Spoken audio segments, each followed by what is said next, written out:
Greetings, welcome to this edition of Global Business Africa from the Kenyan capital Nairobi. In the next 30 minutes we'll take you through all the business news stories you need to know about from Cairo to Johannesburg, Lagos and Cairo.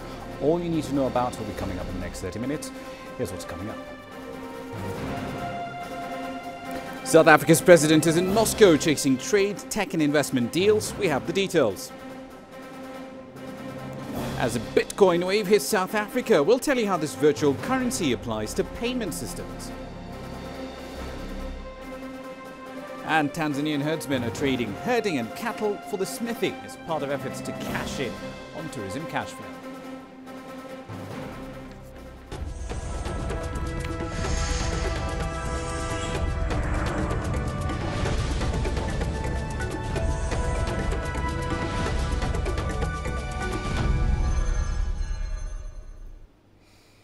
Now then, tonight's bulletin starts outside South Africa. The South African president is in Russia at the moment. He's going to be holding bilateral trade talks with his Russian counterpart, Mr. Vladimir Putin. He and Mr. Zuma are expected to discuss ways of creating jobs, enhancing skill development, as well as the exchange and transfer of technology and boosting trade and investment between South Africa and Russia. Daria Bondarchuk has more on Jacob Zuma's visit. The South African president is in Moscow this week with an official visit, which will last until August 29. This week, he's scheduled to meet with Russian President Vladimir Putin. The two leaders are set to discuss a wide range of issues, including trade and investment, the crisis situations in Ukraine and Syria, as well as the ongoing conflict between Israel and Palestine. They will also look into preparations for the 12th meeting of the Intergovernmental Committee on Trade and Cooperation, which South Africa is set to hold later this year. The two leaders last met in July during the G20 summit in Brazil on the sidelines of the meeting. They discussed bilateral trade, which exceeded $1 billion last year, and in the first half of this year already showed a 10% growth. Key imports include fresh fruits and wines. South Africa is the third biggest supplier of citrus fruits to Russia and is number 6 supplier of grapes. Russia provides its partner with fertilizers, machinery, transport, medical and communications equipment, as well as wheat and other grains. Since South Africa joined BRICS in 2011, its bilateral trade with Russia doubled. That, Russian experts say, is a direct effect of cooperation within the organization. Overall, the visit of President Jacob Zuma and the South African delegation to Russia is expected to open new opportunities for job creation and skills development, as well as exchange and transfer of technology and boost economic ties. Daria Bondarchuk, CCTV, Moscow. Now let's examine this in a little more detail with CCTV's Angelo Coppola. He is live in Johannesburg right now. Angelo, at about $1 billion in 2012, bilateral trade volumes between South Africa and Russia were a fraction of the trade volumes between, say, South Africa and bodies like the EU and China. What exactly is it that impedes the growth of trade and investment flows between South Africa and Russia? Well, Raman, as you heard earlier, they've been holding bilateral agreements for some time now, in fact, for many, many years, and they've been trying to address this issue. They've signed memorandums of understanding. There have been business delegations that have joined the government visits to try and open up those doors to get the trade flowing. But it remains unclear as to what the problem actually is. Now, this might all change as Russia starts to look for new markets and new suppliers because of the current tensions with the EU and the fact that the EU has had its imports into Russia banned because of the way the EU responded to Russia's Ukraine issue. So we might well see a policy shift and probably a renewed focus on finding new trading partners. And that's where the opportunity exists right now. But again, nothing in writing as yet. Raman? Indeed. Following up on that particular train of thought, Angelo, how fast can South African farmers ramp up output, or divert output for that matter, to meet that supply gap that's now emerging given the ban on imports of fresh produce from the EU and the US by Russia? Well, look, there's no question that South African farming and agricultural communities are talking about this. The issue is that in the crops environment, most of the South African crops have already been committed to buyers in the EU. So for them to divert it, it's going to be a bit of a challenge. And in terms of the citrus crop, we know that they're number 3 in terms of imports into Russia. The nice opportunity, if one wants to look at it in this way, is that if South African citrus is banned from the EU because of that whole debacle around citrus black spot, then you'll probably find that this is going to change. But in the meantime, Russia is scrambling to look around for new supplies for a range of agricultural products. So let's bear in mind also that any deals that are struck generally happen before the growing season starts. So it's unlikely that any short-term diversion of crops or stock or agricultural feed will go towards Russia right now. Raman? Indeed. Let's move on to something else that happened in March last year when Mr. Putin was down in South Africa. An agreement was signed between state aviation companies in Russia and Denel in South Africa for the joint development of a helicopter. What exactly do both sides bring to the table in this deal? Well, it's kind of a closed book right now because we haven't heard anything since that initial deal was announced. Denel is traditionally very quiet about what it does in terms of its development of any product, and the Russians are as quiet as it is. But you know what, we understand that we might get a better idea of the status of this chopper development in September. According to the head of Rosoboronexport, the Russian government's defense importer and exporter, a delegation will be in South Africa for the Africa Aerospace and Defense Expo, which is in Pretoria at the Waterkloof Air Force Base. Now, according to our sources, they're going to be discussing military matters and cooperation between the BRICS countries. So it's likely that any developments or growth or updates in terms of that helicopter development will be discussed then. But it's probably going to happen behind closed doors. And until we hear any kind of announcements from those two parties, I guess we'll just have to wait and see, Raman. Indeed. Finally, Angelo, Russian firms have expressed quite a bit of interest in building part of or all of the 9.6 gigawatts of nuclear power plants that South Africa is aiming to have by 2030. But compared to French firms, which are also interested in this, and Chinese companies, what exactly is Russia's competitive edge, if any, in this field?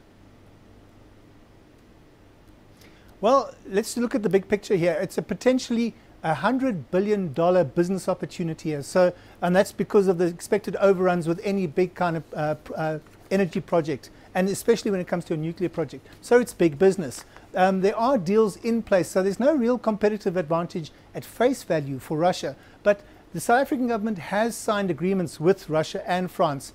They're at government level, and the Chinese government agreement is still to be signed, although there have been extensive negotiations around it. But it appears that they're all very similar. The agreements relate to technology transfer, skills training and transfer, and possible funding or financing models, amongst other things.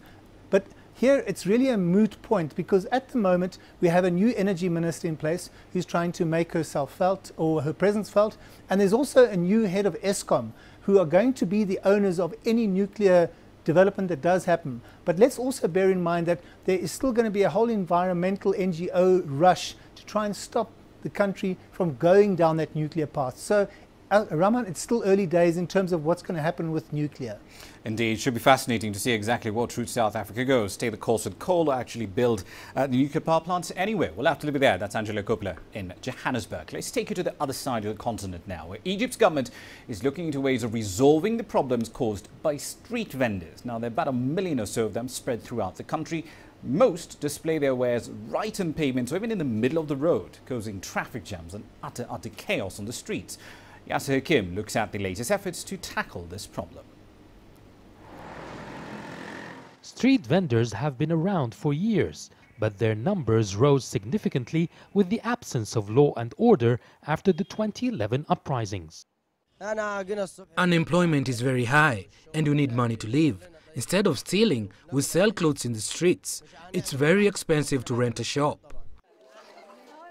Being informal trade, there is no specific number of vendors, though they exceed 1 million sellers. Their presence angers nearby shop owners who sell at higher prices to cover their costs, and citizens who have to endure congested traffic because of the goods that take over main streets. Downtown Cairo was the worst. The government decided to intervene. Police forces went down to force the vendors out. But that's after it prepared an alternative location in an open garage called Turgumen.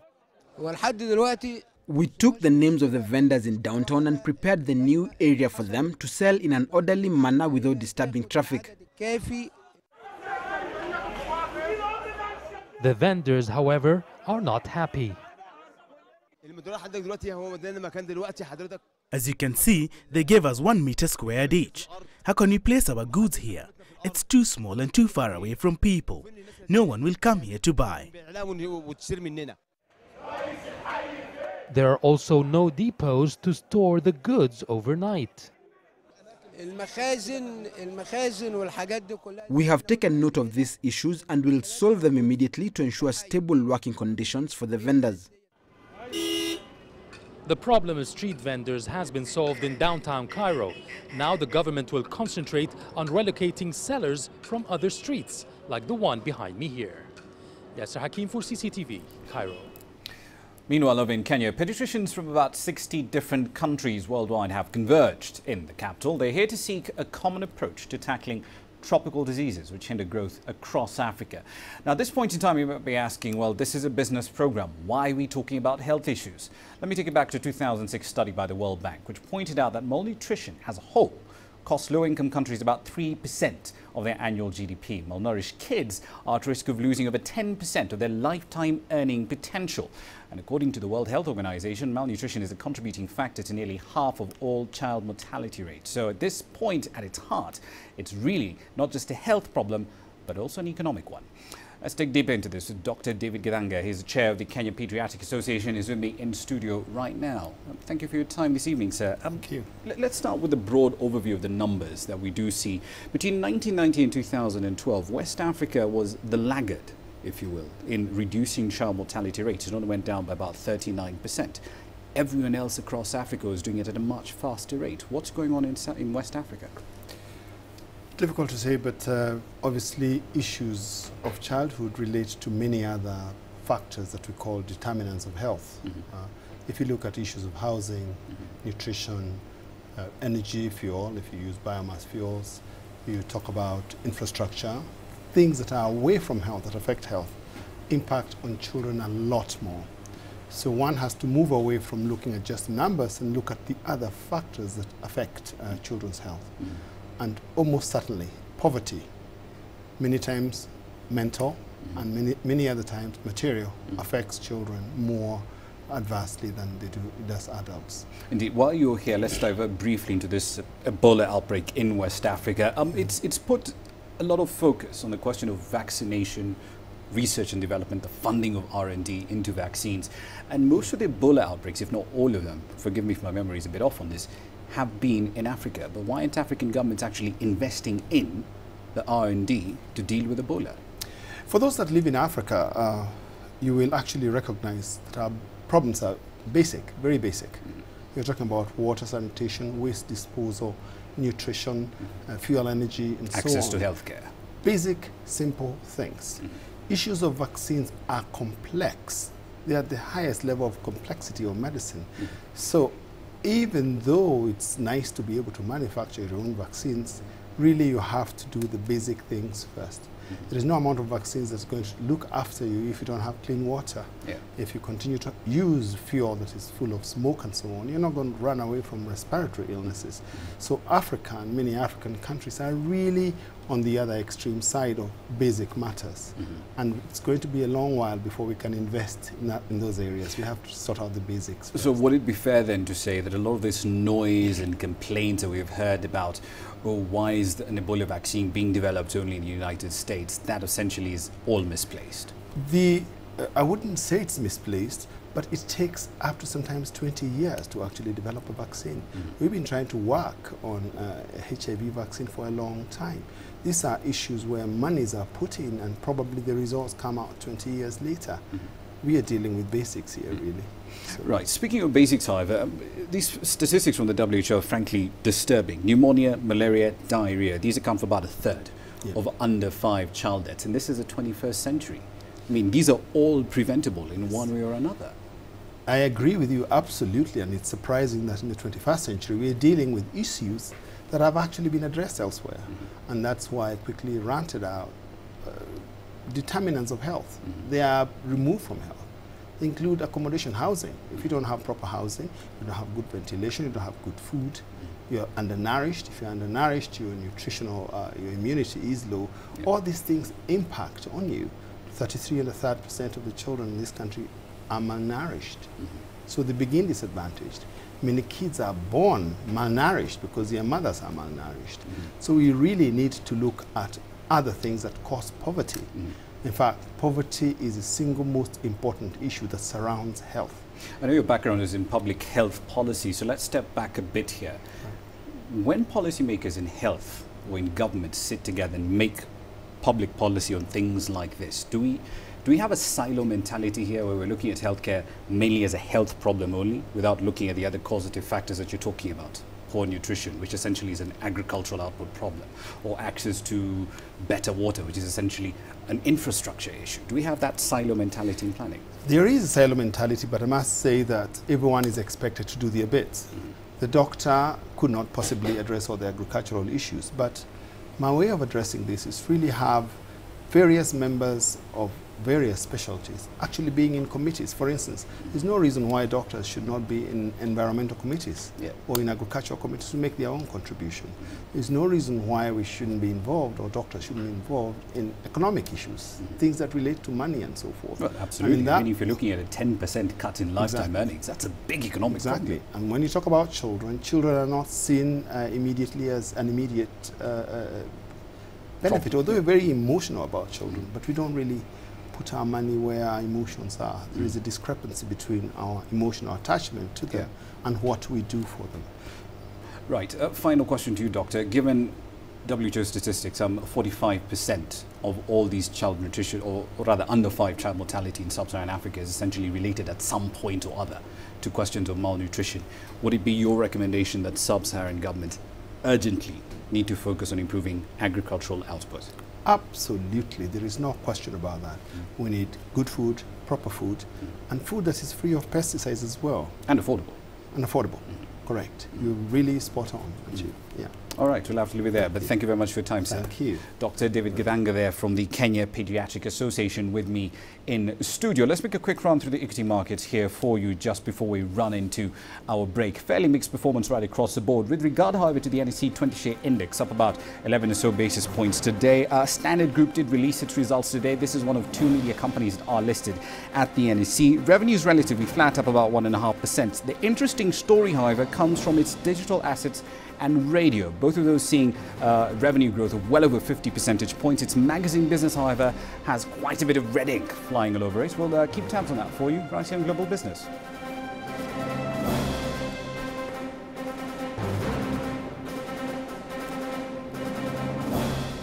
When we come back, Rwanda will be issuing an infrastructure bond. It's targeting diaspora funds. We'll have the details. And the Bitcoin wave is in South Africa. We'll have the details of how this virtual currency is being applied to payment systems. All that and more is coming up next. Africa is on the move. It's home to 7 of the world's 10 fastest growing economies. From small businesses to large-scale enterprises, hear directly from entrepreneurs behind the story. It's about putting you in the picture so you know where Africa fits in the global context. Global Business, weekdays at this time on CCTV Africa. We do know that the strike isn't anywhere near close to coming to an end either. That means that those workers are going to sink even further into poverty.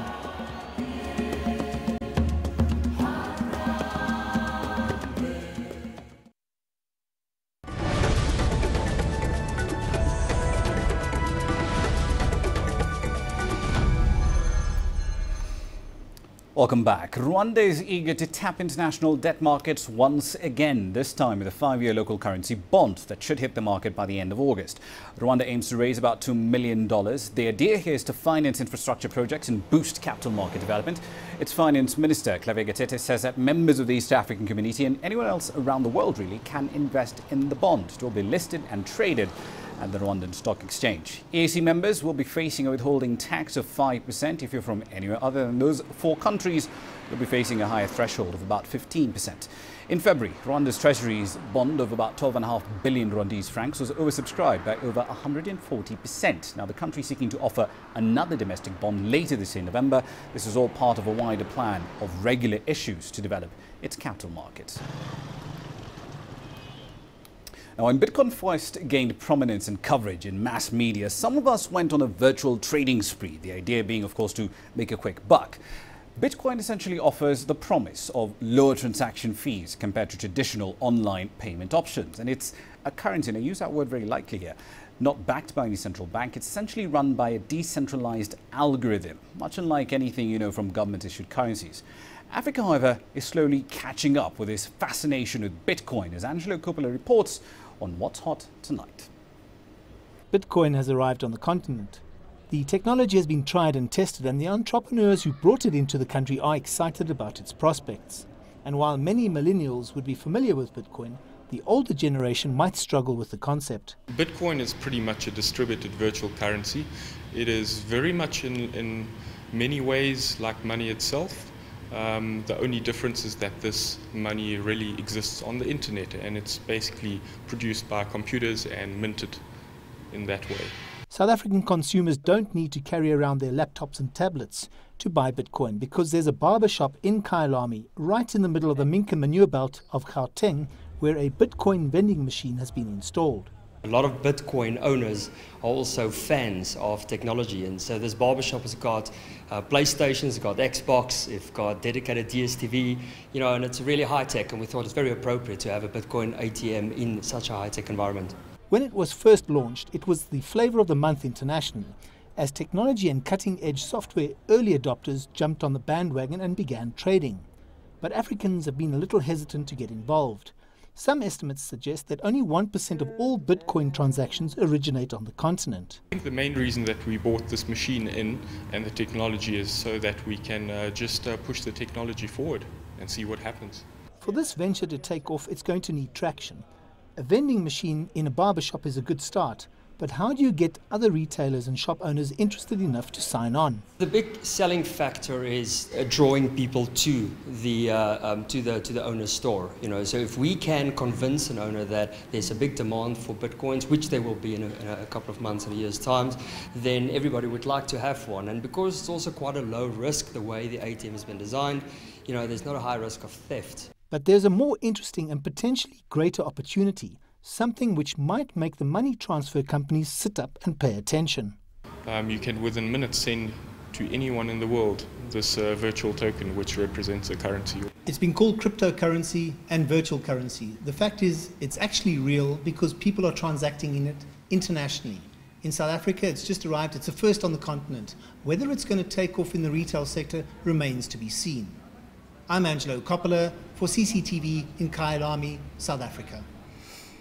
Let's make our next pit stop in this particular bulletin. A quick run through commodity prices here for you. An interesting story, however, coming out of Reuters. They're reporting that Lonmin may be cutting about 21% of its entire workforce and close anywhere between 4 to 6 of its 11 shafts as a whole. Now, Lonmin representatives say they have zero knowledge of this particular plan. This, of course, goes back to what happened in the first 5 months of the year, AMCU strike, which ended with a 20% or so wage settlement.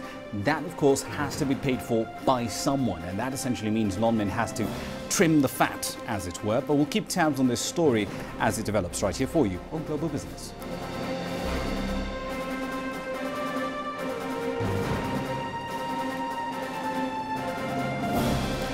When we come back, we'll introduce you to Tanzanian herdsmen who've traded the cattle herding business for the smithy. They're adopting new strategies to cash in on tourism.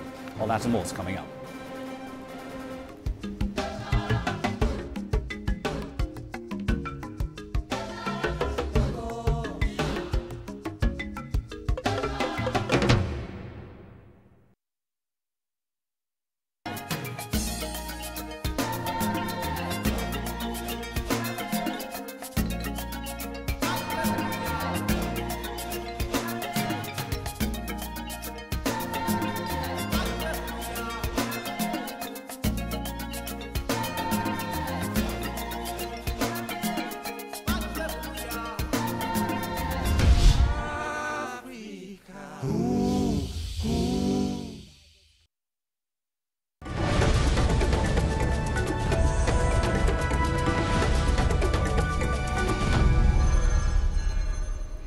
Welcome back. You're watching Global Business Africa. Now, let's introduce you to a remote tribe in northern Tanzania, which is cashing in on growing tourist traffic to the East African nation and their appetite for low jewellery. The idea, of course, being to diversify their income stream. The Wadatoga tonight. That sound is the beginning of a long process that literally turns old and discarded pieces of metal into gold. Well, at least for one tribe in northern Tanzania. Here the ground is parched and dry, and only innovation will enable one survive and a healthy living. These are old car radiators. We go to garages and other places where they are thrown away and find them. We also collect pipes and other fittings and bring them here for recycling. The process begins by collecting of old and discarded metal, usually car parts and old pipe fittings from far villages and towns. The old parts are then bent and heated over a charcoal fire until they turn liquid. This liquid is then poured into a mold.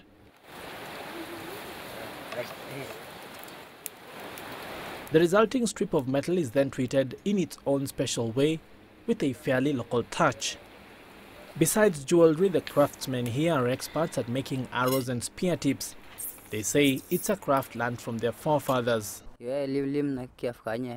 We treat them by burning in cow dung to soften them.